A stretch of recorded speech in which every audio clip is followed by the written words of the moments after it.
The interpretation of dreams by Sigmund Freud. हमें dreams क्यों आते हैं, ड्रीम्स का क्या स्ट्रक्चर है, ड्रीम्स का क्या फंक्शन है, ये सब हम आज पढ़ेंगे सिगमंड फ्रॉयड की एक बुक जो पब्लिश हुई थी 1900 में। सबसे पहले हम बात करेंगे the role of unconscious mind and wish fulfilment की। सिगमंड फ्रॉयड के मुताबिक हमारी वो विशेस जो पूरी नहीं हुई, हमारी जो रिप्रेस्ड डिज़ायर्स हैं या चाइल्डहुड एक्सपीरियंसेस हैं, वो कहीं ना कहीं हमारे अनकॉन्शियस माइंड में स्टोर हो जाती हैं और हम ख्वाब के थ्रू अपनी अधूरी ख्वाहिशात को देखते हैं। यानी हमारी जो इनर कॉन्फ्लिक्ट्स, डिज़ायर्स या थॉट्स या सप्रेस्ड इमोशंस होते हैं, वो हमारा अनकॉन्शियस माइंड अपने अंदर स्टोर कर लेता है।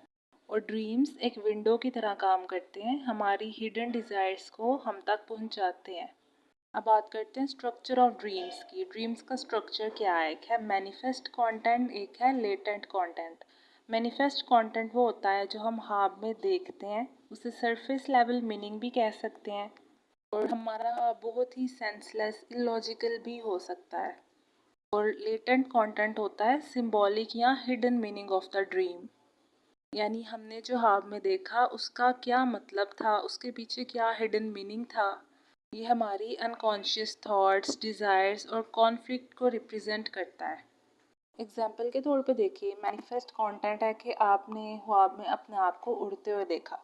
इसको लेटेंट कंटेंट क्या होगा कि इसके पीछे मतलब क्या है, यानी आपने खुद को हवा में उड़ते देखा, इसके पीछे का क्या हिडन मीनिंग है, हमारे अंदर क्या कॉन्फ्लिक्ट्स हैं, क्या डिज़ायर्स हैं हमारी, उसके अकॉर्डिंग हम आपके सिंबॉलिक मीनिंग का अंदाज़ा लगा सकते हैं।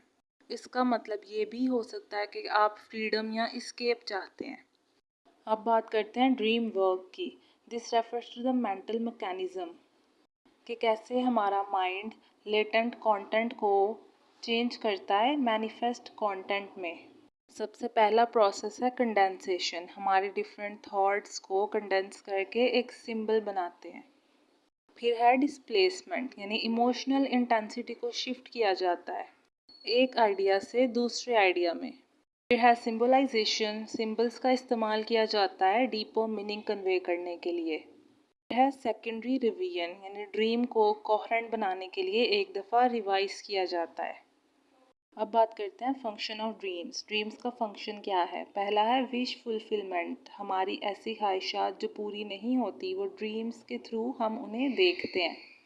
नेक्स्ट है इमोशनल रिलीज, यानी ड्रीम से हमें इमोशनल रिलीज मिलता है, problem solving and guarding sleep. बात करते हैं कुछ थ्योरीज की जो सिगमंड फ्रॉयड ने प्रेजेंट की। पहली है साइको एनालिसिस। साइको एनालिसिस में पेशेंट अपने ख्यालात, अपने ड्रीम्स, अपनी हिडन मेमोरीज और अपनी थॉट्स को बयान करता है ताकि उसके जहन के अंदर छुपे मसाइल को समझा जा सके। फिर है ऑडिपस कॉम्प्लेक्स। इसका मतलब है कि एक बच्चा अपने ऑपोजिट सेक्स पेरेंट से ज़्यादा अटैचमेंट रखता है। इस थ्योरी का नाम ऑडिपस कॉम्प्लेक्स एक स्टोरी के नाम पे रखा गया है। उसमें एक करेक्टर होता है ऑडिपस रेक्स। वो अननोइंगली अपने फादर को मार देता है और अपनी मदर से शादी करता है। बात करते हैं यूनिवर्सल एंड पर्सनल सिंबल्स की। फ्रॉयड ने बात की कि कुछ यूनिवर्सल सिंबल्स होते हैं, जैसे कि वाटर बर्थ को रिप्रेजेंट करता है, और पर्सनल सिंबल से मुराद कि हर एक के ड्रीम्स का जो मीनिंग है वो उसके पर्सनल एक्सपीरियंस और एसोसिएशन पर बेस करता है।